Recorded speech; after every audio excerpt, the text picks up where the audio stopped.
Assalamu alaikum, dear brother. Thank you for accepting our invitation to be a guest on the show. Yes, sir. Wa alaikum salam.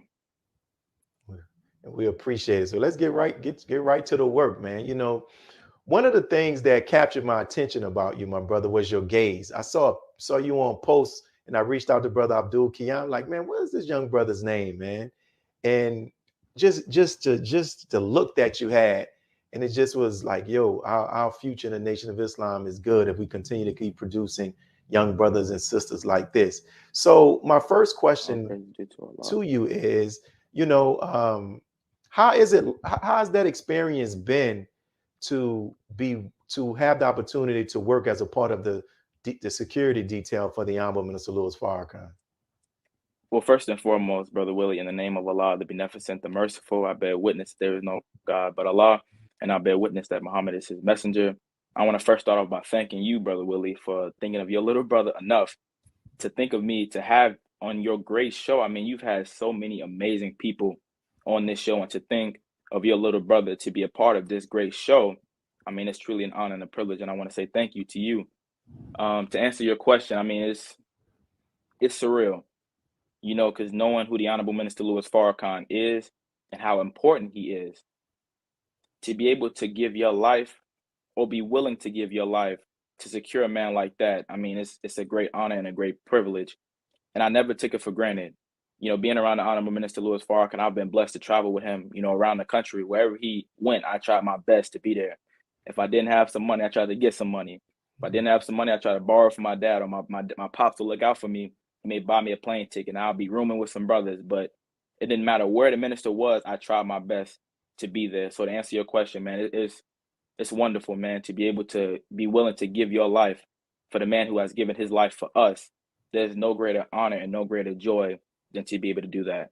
Praise be to Allah. Now, in Yes, sir. addition to that, you have the opportunity also of working in that capacity with your father, who's also a member of the security detail. And this is a two-part question. One, uh, growing up, how did it feel to see your father secure the Honorable Minister Louis Farrakhan?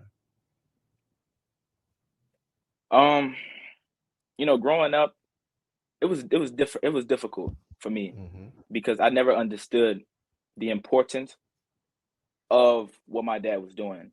Me being young, I just know my dad's gone for weeks, months at a time. I didn't know I didn't know how long he was going to be back. I didn't know if Allah was going to bless him to come back, but I knew he was going to do a work for the Honorable Minister Louis Farrakhan. So me and my siblings, we would cry because we didn't know we didn't know when he was going to be back.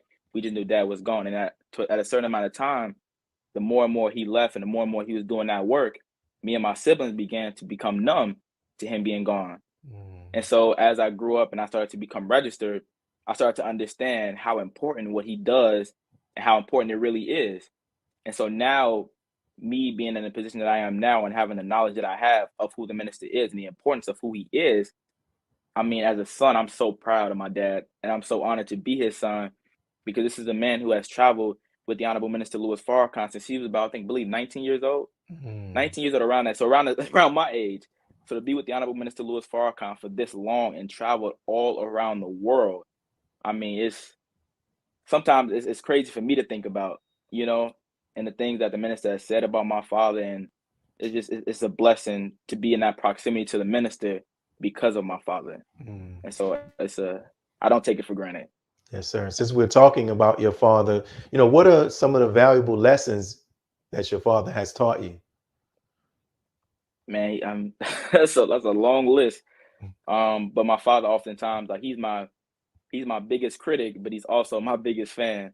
And so Mhm. my father, he's always teaching me about principles, and being right, and standing on truth, regardless to whom or what. And my father's biggest thing is just being yourself. My father always told me, he said that nobody can be a better you than you. And so he encourages me to just be myself. Like the most honorable Elijah Muhammad said, accept your own and be yourself. And my father is big on that. And he wants me to just he encourages me to do what Allah has for me to do. If that makes sense. Like, my father's not one to force me to do something just because he wants it to be done. He trusts that Allah is gonna guide me in the path that Allah wants me to go. And my father doesn't interfere with that. So he just says, be myself, be genuine, have good character. My father is big on character. So that's just some of the things that my father has taught me, but it's just a lot of life experiences that my father has shared with me that he has went through that I've learned a lot from as well. Mm. But character is a really big thing with my father. Beautiful, beautiful. Now, as we open up this show, we showed a clip of you sharing some words from Mas Mariam during one of the national broadcasts and a part of the pre-program. So, how's that Yes, sir. experience been, my brother, and what are you learning? Uh, it's to understand that rostrum is the Messiah's rostrum. Um, it makes me nervous every single time. I'm gonna be honest, man. My stomach be in knots because I understand who I'm standing in the presence of.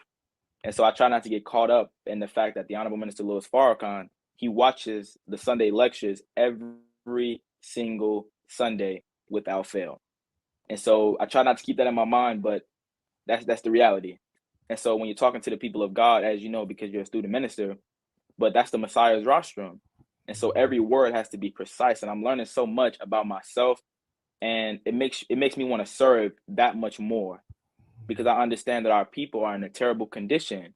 And so if I have something from the teachings of the Most Honorable Elijah Muhammad, which is a resurrecting truth, if I can just give that to somebody just a little bit, because I'm not doing the full keynote, but if I could just share a little bit of what I've learned and what I've taken in from the teachings and give it to somebody else, that's our sole purpose, is to deliver the 17 million or more dead to the Lamb of God, the Most Honorable Elijah Muhammad. So if I can just share a little bit of that and just do my part, I mean, as long as I'm making Allah proud, that's my biggest thing. If I can die the death of a Muslim, if I can die knowing that Allah is pleased with what I've done, if I can die being known as a servant of God, that's my biggest thing. And so to be able to be on that rostrum, to be able to share what I've learned, I mean, it's I thank Allah so much, and I don't take it for granted.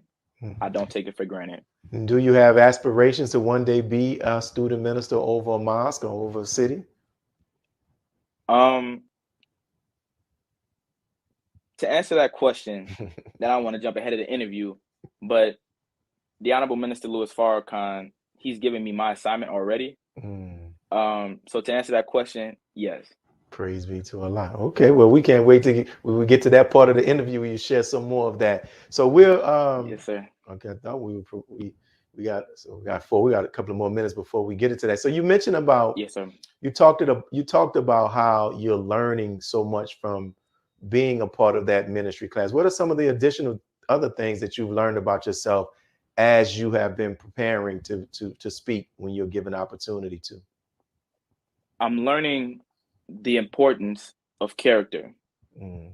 and I'm learning the importance of study, like not just reading the Quran, not just reading Message to the Black Man, not just reading the Messenger's books or the Bible, but actually studying. Because to be able to teach us to somebody else, you have to have a certain level of understanding. And so as I'm doing my studying, I'm learning so much more that I wouldn't have learned unless I went back and defined this word and define what this meant and tie this to this scripture in the Bible, or what a messenger is talking about, a message to the Black man. Oh, if you look at this scripture in the Bible, this ties in with that. And so I'm Mm. learning so much about the word of God that I wouldn't have learned unless I was really trying to study. And being in the ministry class here in Chicago, after every meeting, we're in the back office with Minister Ishmael, and he's just going over the lecture, but he's also giving us more after the lecture. So it's almost like two lectures. And so he's like our supervisor and our teacher over the class in Chicago. And we learn so much from him and just his experiences with the minister. And we're learning different things about the word and different ways to look at it. And so now it's so much that it's kind of hard to explain, if that makes Yes, sir. sense. No, you explained it, my brother, and we thank you for what you shared, and we're looking forward to more that you're going to share throughout this interview. But we're up on our first break, so we're going to pause to hear from some of our sponsors. Be a part of the force that powers truth in journalism. Your support helps us to highlight solutions for a brighter tomorrow. Go to nnvnews.com/donate.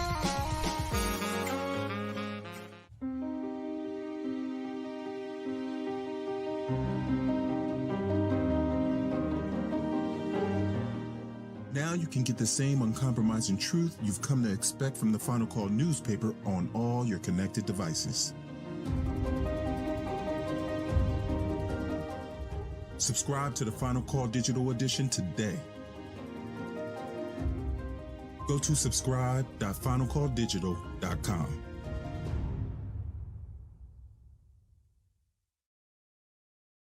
The hashtag Bank Black social media campaign made strides not only in revolutionizing how we bank, but also how we think. The movement inspired thousands of African Americans across the country to transfer or deposit millions of dollars into Black-owned banks. These are banks that will invest in urban communities, employ African Americans, support Black businesses, and inspire Black home ownership. This is a very proud moment for our culture as we are taking small, but significant, steps towards building Black power through Black wealth. Please share your thoughts with us in the comment section below. Follow us on social media at NNV News, and please subscribe to our YouTube channel at National Network View. I am Anissa Muhammad with nnvnews.com.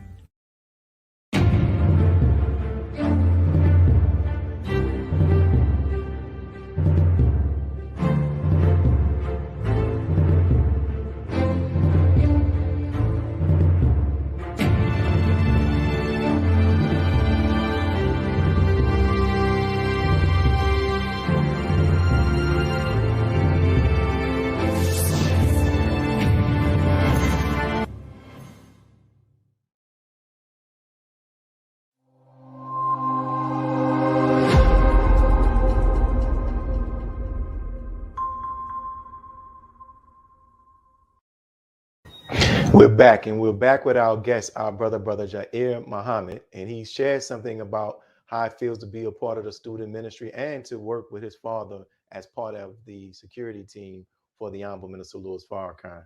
Brother Jair, this is my next question I would like to ask you. You know, as you are aware, not all of the children who are born to Muslim parents end up becoming active members in the Nation of Islam. What made you decide to not just be a Muslim, but become a registered active Muslim in the Nation of Islam? Well, it started off for me. You know, I went to MUI. Well, you wouldn't know, but I went to MUI when I was younger, and I became homeschooled. And so once I was in homeschool, you start playing sports and whatnot. And so that's what happens to a lot of youth in the nation. You know, once you start getting into football and the basketball and the baseball, so that becomes your life. Because now when you're playing that type of sport, your goal is to make it to the professional leagues and whatnot. So I play basketball, and I mean, I absolutely love basketball. That's all I did. That's all I thought about. And at the time, the Nation of Islam was really pushed to the back of my mind. It was like just basketball, basketball, basketball. And I believe that this was all in Allah's plan, because nothing happens without Allah's permission. But it seemed like every turn, every coach that I went to, it's like I always had some type of problem that I got from the coaches. I never understood why. It was one coach that I was playing for a high school team, and you know, the coach would ask us about plays, and he would ask us questions, and before he can get the question out of his mouth, I would already be answering the question. And so he thought I was a smart aleck and whatnot, and he would purposely do certain things to me that he wouldn't do to others. He would purposely put me on the bench and allow others to play just because, but he would pay particular attention to me in regards to playing.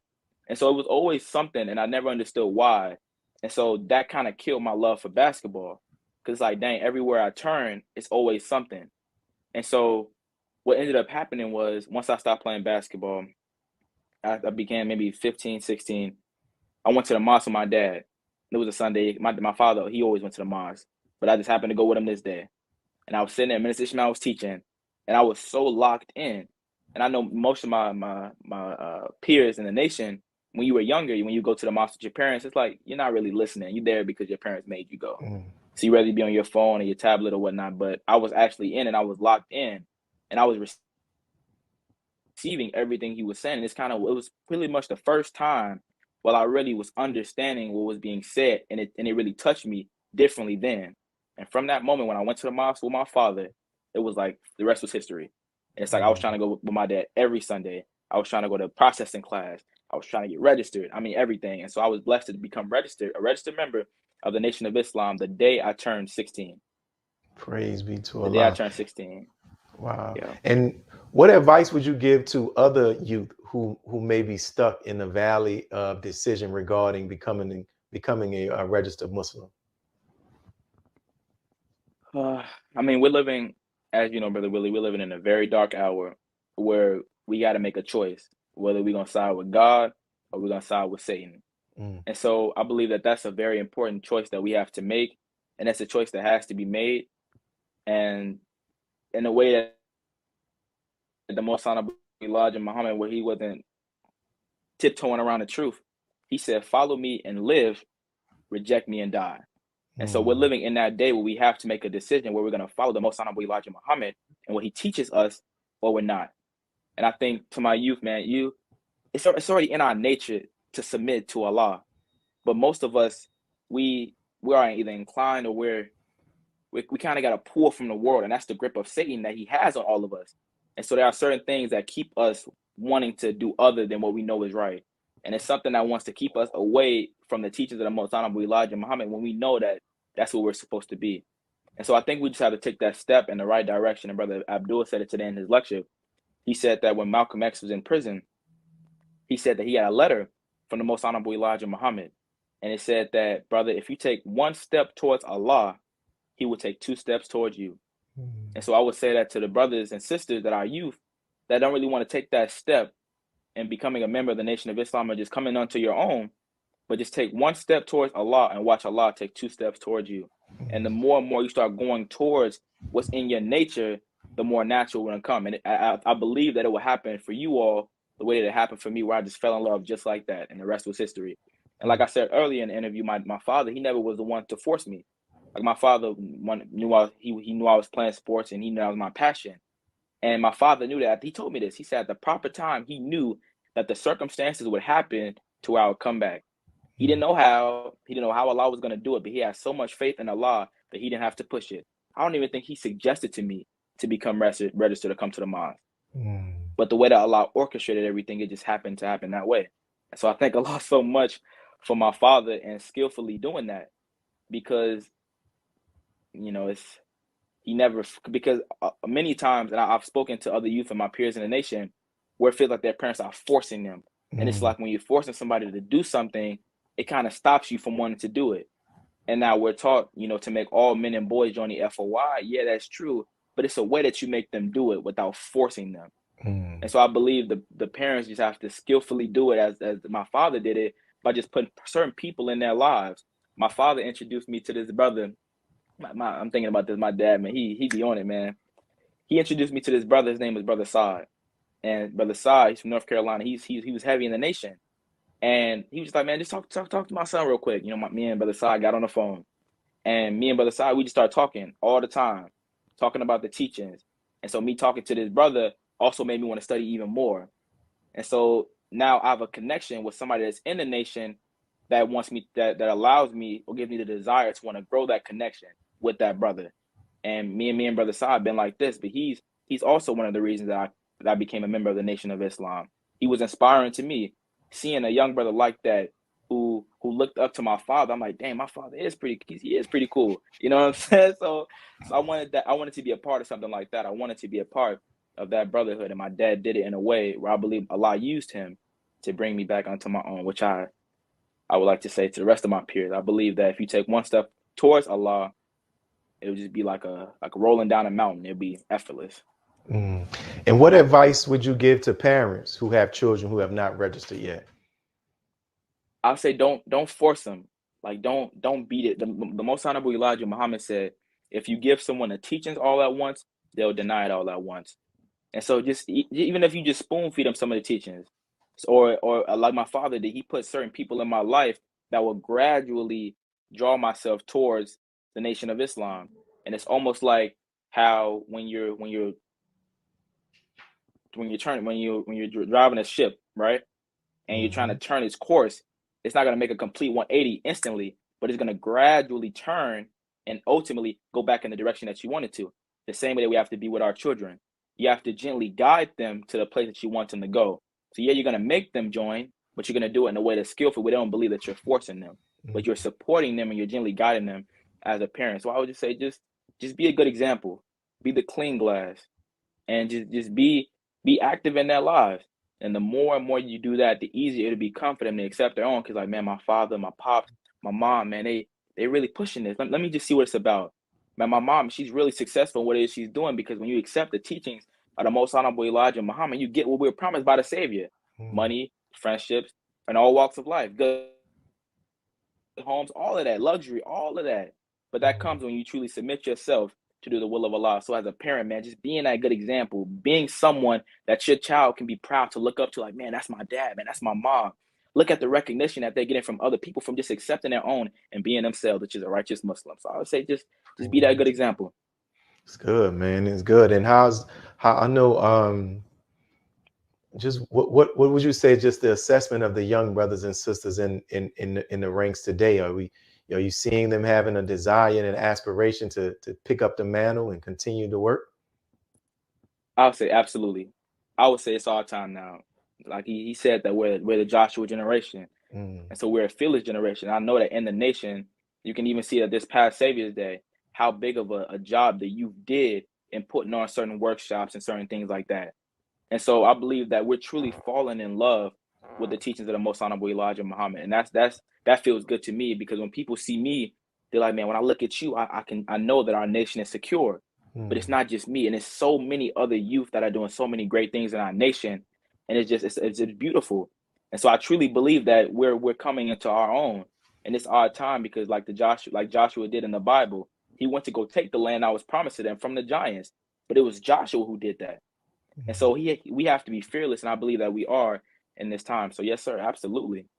Now, I also saw that you well, we'll come back and we'll talk some more about this. That time is going by fast, man. But brother, thank you for what you Yes, have sir. shared, because trust me, it's very helpful to those who are parents and to the young brothers and the sisters in the nation who were born Muslim. So we're coming up on our next break, and you all stay tuned. We'll be back with our brother Jair Muhammad, who's one of the young brothers in the Nation of Islam. We'll be right back.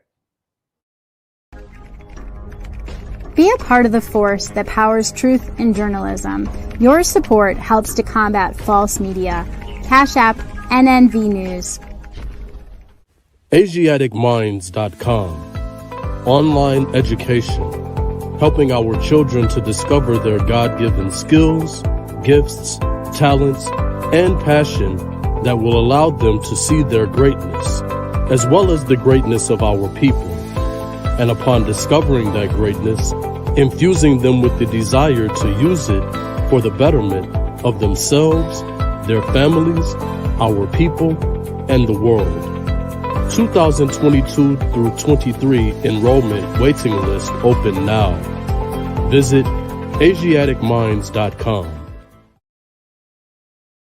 Worldwide, 24 hours a day, 7 days a week. Download the Final Call Radio app and take us everywhere. On your phone, on your computer, on your tablet, on Instagram, Facebook, and Twitter. You can also log on to finalcall.com and click the Listen Live button, or finalcallradio.com. Final Call Radio, the official voice of the Honorable Minister Louis Farrakhan and the Nation of Islam. Thank you for tuning in to NNV News. Please share your thoughts with us in the comments section below. Follow us on social media at NNV News, and please subscribe to our YouTube channel, National Network View. This is Clifton Muhammad with NNVnews.com.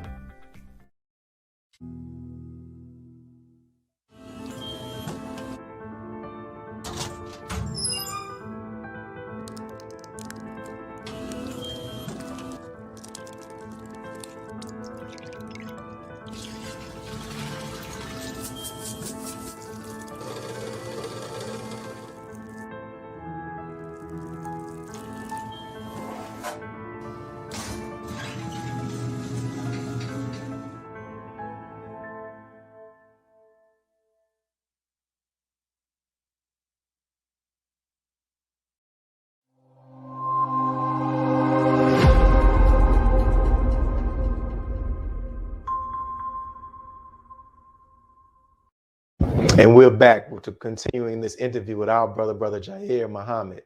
So this is a question I want to ask. I came across this. I think I saw this picture on your IG or your social media, or you sent me this photo. You know, you've been blessed to helped with securing the Honorable Minister Louis Farrakhan. However, in addition to that, you have had the opportunity also to meet Mother Khadijah Farrakhan.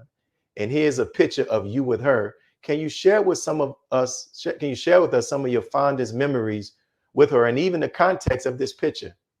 You know, that picture, I think it really gives you a visual just picture of our relationship. I mean, that Mother Khadijah, man, that's like my grandmother to me. You know, I being blessed to grow up around her and the minister,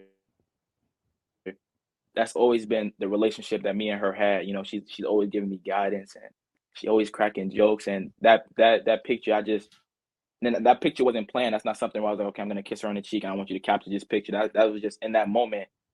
I was just inspired to do because of my love for Mother Khadijah. She's such a wonderful woman, and I thank Allah so much for her. And she sacrifices so much. And the Honorable Minister Louis Farrakhan would not be who he is today, or would not have done all that he has done without Mother Khadijah being right by his side. And so she is the most dedicated woman that I've ever met in my life. And so that's a woman that I can't help but love, you know, that has an unconditional love for the messenger of God. Though, yeah, that's her husband, but you know, it's that type of love and that type of sacrifice and that type of dedication. You can't help but love a woman like that. And so I just thank Allah so much for her. Praise be to Allah. And you also sent these other photos we have of you and the Honorable Minister Louis Farrakhan that we're showing on the screen. We'll hold it there for a few seconds. You know, can you share with us what you remember about this meeting and what was shared with you?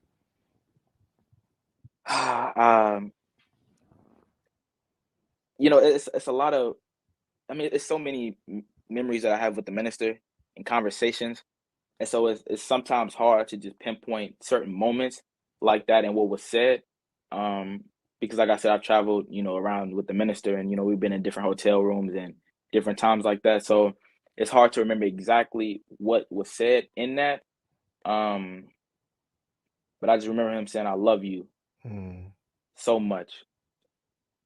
And I believe he said something along the lines of, no, I'm not even gonna try to guess or try to make anything up. I don't remember, but I do remember him saying that. Now, and that picture, before I gave him a hug, I also kissed him on the cheek. I do remember that. And I hugged and he said, I love you, son. And I said, I love you too, sir. Was that your first time having that type of interaction with him like that? No, sir. No, sir. Just caught him on. He caught you. They just caught that picture, right? You know, because brother Don Enoch, he's always there. Yes. So he'll be in the back. You won't even see him, and he'll be capturing these pictures. And you know, he'll send it to me when I'm on the plane back from wherever we were. And I'll be looking like, man, what? Not on the plane, but whenever I land, and I'll look at my phone. I'll be like, man, when did he take this picture? But he never failed in capturing those beautiful moments. But no, sir, that's not my first time. What do you when you go back in, when you just going through your phone on social media and you see those pictures, like what do you think after seeing them again when you look at them? Like, wow. Yeah, I just think about how grateful I am to Allah to be in a position to be able to be in close proximity to the mouthpiece of God. You know, that's not something that's lightweight. That's not something that should be taken for granted. And I always try to remind myself that I don't want to get too close to the sun that I become blinded. You know, and I understand who he is and the importance of the man that he is and how he is the beloved of God. So it's just to be able to have these different pictures and these different moments with the minister. It's an honor, man. And I, one time, this was for the minister and Mother Khadijah's anniversary. And I put together this booklet, and it was a booklet with just a bunch of pictures with me, the minister, and moms or whatnot. And under the picture, it's what I remember being said at that moment that the picture was taken. And my father, he gave it to the minister, and the minister told my father, he said he just looked at it and he was just smiling the whole time. And he said, man, this gift is priceless. He said it was priceless. And at the end of the book, I wrote a little note.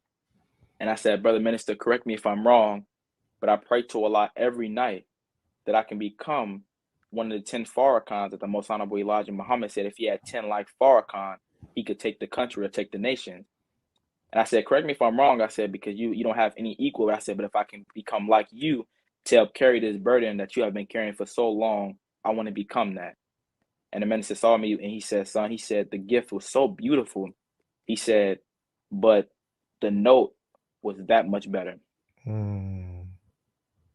Wow. Wow. And you know, my brother, this the title of this show is I Have a Testimony, where we try to get people to give their testimony about the Honorable Minister Louis Farrakhan, as you have been doing, and also share their own testimony. But this is a question I like to ask people, that if you had the opportunity to stand before the world and testify about the qualities of the Honorable Minister Louis Farrakhan, or his charity, his charitable heart, or something, his bravery, like what would you testify of and why?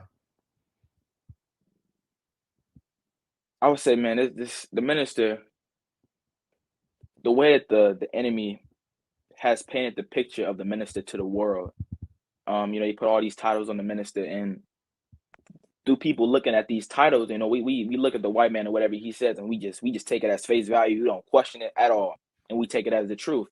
And these devils, man, they say whatever they want about the minister, and our people begin to hate the minister because of what these people are saying about him. But the minister said that when you listen to me, he said that hate that you have for me will slowly start to become love, or start to turn into love. And so I would just talk about just my personal experiences with the minister and the type of man that he is.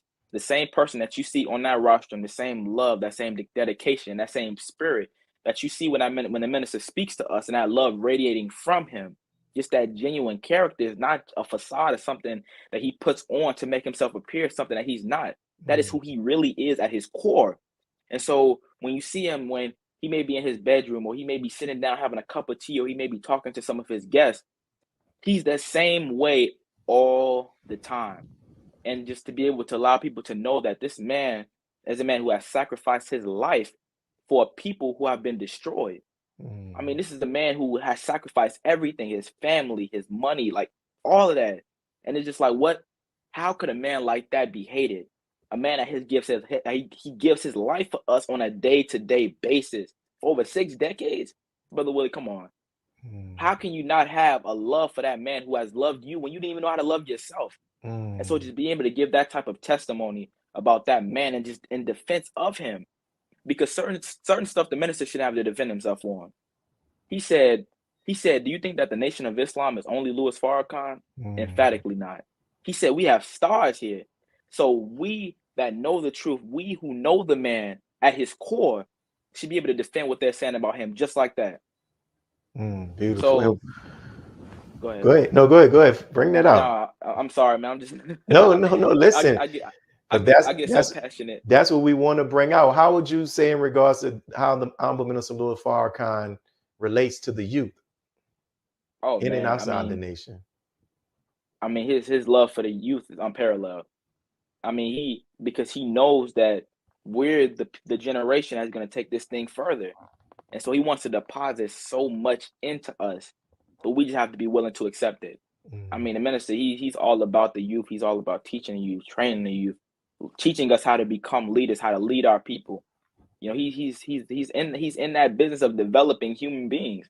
And so he's transforming human life, that the likes that no other man has done except for his teacher, the Most Honorable Elijah Muhammad. So he's taken our young people who may have been in jail, may have done drugs, alcohol, gangbanging, murderers. He's taken the worst of our people and cleaned us up, made us the best human beings, the most civilized. So he's taken the youth that think that they are nothing, that think that they have no place on this earth, and he's taking that person and making him a god among men.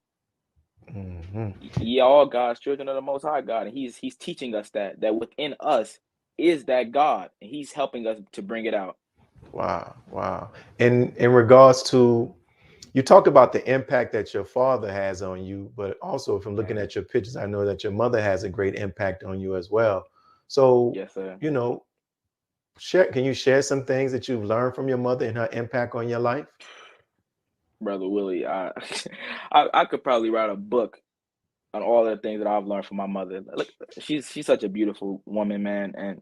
But my mother, she's like, her and my father, man. They're my backbone. And you know, anything I need from anything of guidance, direction, I can always go to my mother and my father. But my mother, she's, you know, my father's the masculine and my mother's the feminine. So I try to get it from both sides. But my mother has taught me, one of the biggest things that I believe that my mother has taught me is how to take a step back and look at the broader spectrum or the larger scope. Because sometimes we get so tunnel vision that we lose sight of the bigger picture. And so my mom, she always taught me to just think outside the box, look at it from a different perspective or a different angle that everybody else may not think from. And so I take that with me everywhere I go. So something may look like what it is, but it can be something totally different. My mother has taught me so much stuff about my health, my wealth, how to take care of my body, how to take care of my mind. I mean, she's awesome, man. She's like a scientist almost. She is. You know, she studies the body. She studies what things need to go into the body to heal from disease and viruses to where it's gone like that. I mean, I thank a lot so much for my mother. And sometimes I'd be like, I don't know where she learns this stuff from, but just her research and just her passion and her love for those who she loves. It's like she'll do anything for them. And so my mother, she's my auntie, she's dealing with stage 4 cancer. And, you know, my mother, she's been having a difficult time because, you know, that's her baby sister. And, you know, all of the knowledge and the information that she's learned, she's giving it all to her. And slowly but surely, she's starting to get better. Wow. So by the grace of Allah, I pray to Allah that Allah gives my mother what she needs to be able to give it to my auntie, to be able to heal her from that. Because normally, once you get to that point of cancer, it's like, okay, we would give you something to just ease the pain, but pretty much that's it. But my mother, she's not taking that for an answer. She's not, and she's never been that way. My mother, it was a brother, his name was Brother Ibani, his son had cancer. And my mother gave his mother certain things to give to her son, and that cancer cleared up. So I'm sorry, but my mother, man. No, listen, awesome, man. Hey, you gotta, but I'm gonna tell you the benefit of that. You gotta think about how many other people in the nation and outside the nation will see this interview, and they may be having help. It challenges cancer. Maybe cancer may be one of them, and the answer to their prayers comes through your testimony. So by all means, continue to share. You were saying so she did what with brother? You said Ibani? Yes, sir. His son. I don't know exactly what she gave her, but just even the science of foods and carrot juice and things like that to be able to heal certain things in the body. I'm talking about certain supplements to be able to fight back those viruses and those diseases to help bring those impurities out of you and begin the healing process. Wow. And so I'm nowhere near as knowledgeable as my mother in that field. So I'm just trying to give it to you in a way that you can understand without trying to explain it when I don't truly understand myself. But there have been times where once I feel a cold, my mother gives me something, whether it be apple cider vinegar, right? And grapeseed extract together. Those two things together, we would take it maybe every night. By the next morning, it'll be gone. Wow. Or my mother may, even with this COVID pestilence from heaven, my family, I don't believe we have COVID, but to protect ourselves, we take iodine. We take the iodine. We take vitamin C. You know, we take ivermectin, like it says in the Final Call newspaper. So we're taking all these things to guard ourselves and to strengthen our immune system to keep us away from the virus. So even if the virus does come near us, our immune system is so strong that it can fight back against that virus or that pestilence from heaven. So I thank Allah so much for my mother, man. Yes, sir. Praise be to Allah, brother. And thank you for sharing that. And this is why we call I Have a Testimony. You're giving that testimony. So we're coming up on our last break. So we're going to pause to hear some brief announcements from our sponsors, and then we'll be back to have the last portion of our interview with our brother Jair Muhammad. Be a part of the force that powers truth in journalism. Your support helps us to highlight solutions for a brighter tomorrow. Go to nnvnews.com/donate. Individually, we are poor when you compare us with white society in America. We are poor. Collectively, we are richer than all the nations nations in the world with the exception of 9. That's power right there if we know how to prove it. We begin the process of building a greater economic base. And at the same time, we are putting pressure where it really hurts. We don't have to argue with anybody. We just need to go around to these stores and to these massive industries in our country. Say, God sent us by here to say to you that you're not treating His children right. We come by here to ask you to make the first item on your agenda fair treatment where God's children are concerned. Now, if you're not prepared to do that, we do have an agenda that we must follow. And our agenda calls for withdrawing economic support from you. We mean business now, and we are determined to gain our rightful place in God's world.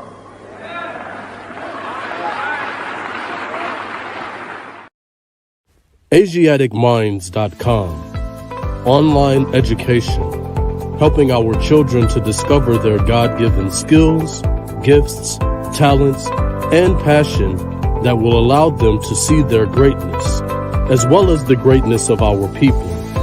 And upon discovering that greatness, infusing them with the desire to use it for the betterment of themselves, their families, our people, and the world.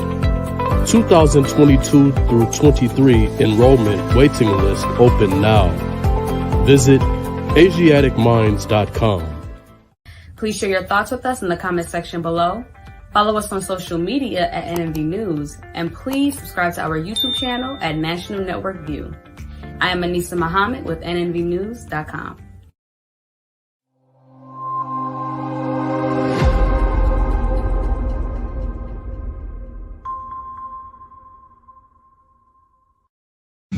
And we're back, brothers and sisters, with our brother Jair Muhammad, who's been sharing some great testimony, talking about his upbringing in Islam, the impact of his father and mother on his life, also being around Mother Khadijah Farrakhan and the Honorable Minister Louis Farrakhan as well. I saw we had a picture that you were the DI, the drill instructor for the Chicago drill team, right? Yes, sir. How was that, man? Man, it was amazing. First and foremost, it was absolutely amazing. It was a great experience, and I thank Allah for allowing me to go through that. But it was difficult because here it is. When we first won, that was my first year ever drilling, right? And I was my first year being registered. So not only was in my first year being registered in a body of men, but here you were asked to be the DI over those men who have children your age. And so I had to mature faster to be able to handle those men in a way where they can respect me.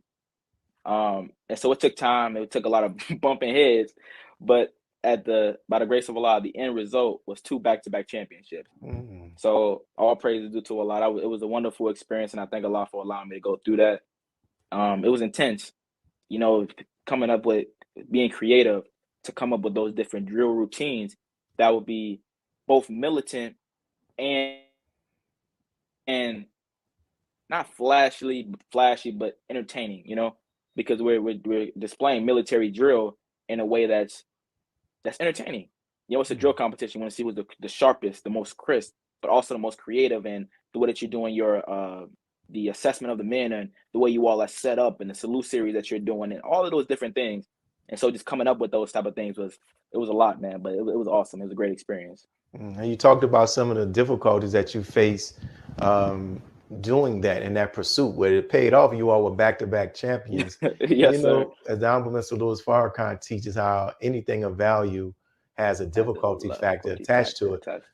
So what did you do what methods and strategies did you use, in a sense, to be able to work through those difficulties and remain focused and not quit? Because so many people, we quit when things get real hard. What prevented you from doing that and pushing forward?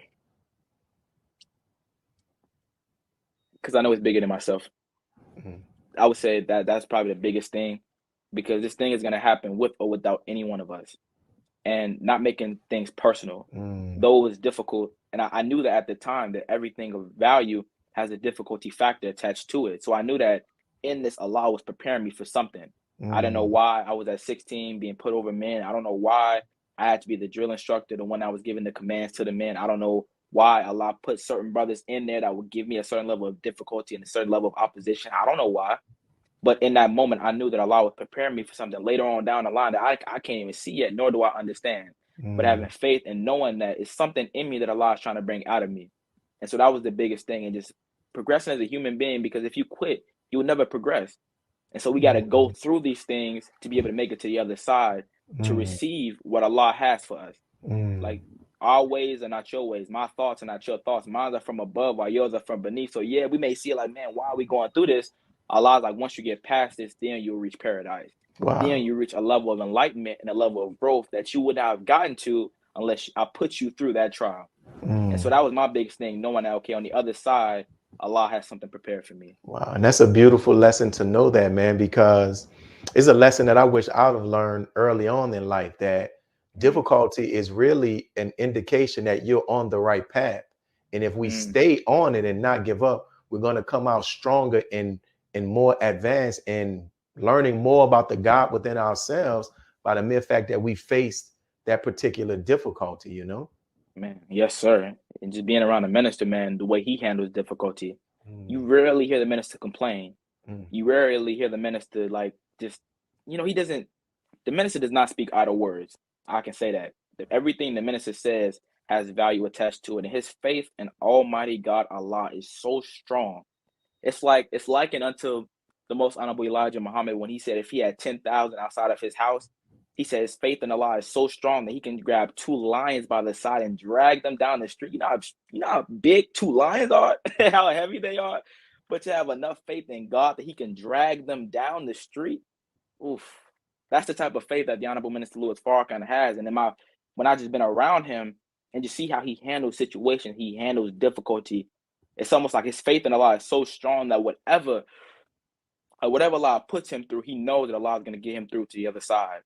And that's a conversation I had with the minister recently. I sat down with him. We talked for maybe about 2 hours.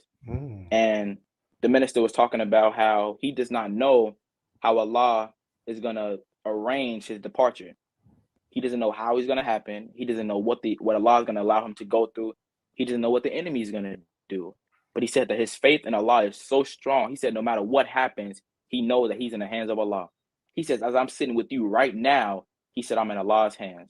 And so that type of faith and that type of courage and that type of belief, knowing that he's backed by the God, I mean, it doesn't matter. No matter what difficulty may come, he knows that if he keeps his faith and trust in Allah, that he'll make it through safely. No matter what the odds no matter how it may look, he may look like he's losing. It doesn't matter. But he was already promised the victory as we were promised the victory. So we just got to keep our faith in Allah tight, just like he keeps his faith in Allah tight.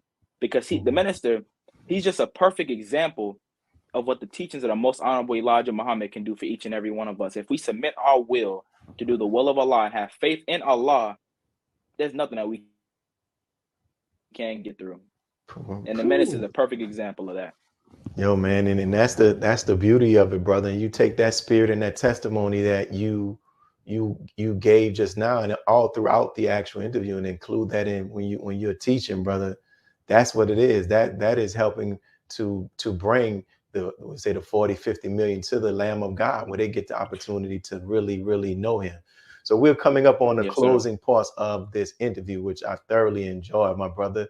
Were there something or any things you wanted to share that you didn't get an opportunity to share? Either you may have forgot or I didn't ask the question. If so, here's your opportunity. I would say to the youth, you talked about the youth in the nation and where do you see us going? And you remember when I told you that the minister gave me my assignment and that's what my focus is? I'm not going to tell you exactly per se what it is, because the minister told me, he said, son, I never tell anybody what I'm about to do until it's too late for them to do anything about it. And so I'm not going to go into detail about what it is, But the Honorable Minister Louis Farrakhan said one time, he said that these little titles that we have, he said they're nothing. He said Allah has come to put us over territories. He said there's a whole world that needs this life-saving teachings that we have to offer. And so to the other youth in the Nation of Islam that have this teaching, let's start to broaden our perspective, because the teachings of the Most Honorable Elijah Muhammad is not a teaching just for Black people, but it's a universal teaching that all of our people have been deprived of. So I would say let's take our skills, let's take our talents, and let's put it to work and do everything that we do in the name of Allah. And if we do everything in the name of Allah, knowing that He is backing us, then we will not fail, and we will take, like we were promised, the victory. And I thank you, brother Willie. You don't know how humbled I am, man. Your little brother, to be able to be on this interview. I have a testimony. I mean, I was watching Brother Akbar's the other day. And just that interview, it was so awesome because the way he broke down Malcolm X, and when he said that what kept him around was him saying, no matter what you see anybody else do, no matter if you see them fall off, he said, you don't focus on them. He said, you focus on the Most Honorable Elijah Muhammad. So I would say in this day as well, no matter who we see fall off, somebody that you may be the minister of your mosque, the captain, you may see them fall off. Those aren't the people that you're following. You're following the messenger of God in our midst, which is the Honorable Minister Louis Farrakhan. So that's what I'll say to us, because that's what kept one of our great pioneers, Brother Akbar, around, because he didn't focus on that man. He focused on the man that was sent and raised by God himself, the Most Honorable Elijah Muhammad. So the modern day Most Honorable Elijah Muhammad is the Honorable Minister Louis Farrakhan. So as long as we keep our eye on him and him alone, we can't go wrong. Ooh, that was beautiful, brother. Beautiful, man. Beautiful, man. All praise is due to Allah. Beautiful, man. I really enjoyed this interview, and I know others are going to enjoy it as well, man. May Allah continue to bless you in your endeavors, man, you and your family. And thank you for the service that you're providing for the Nation of Islam now and that's coming in the future as well. Assalamu alaikum. Man, all praise due to Allah. Walaikum salam, sir.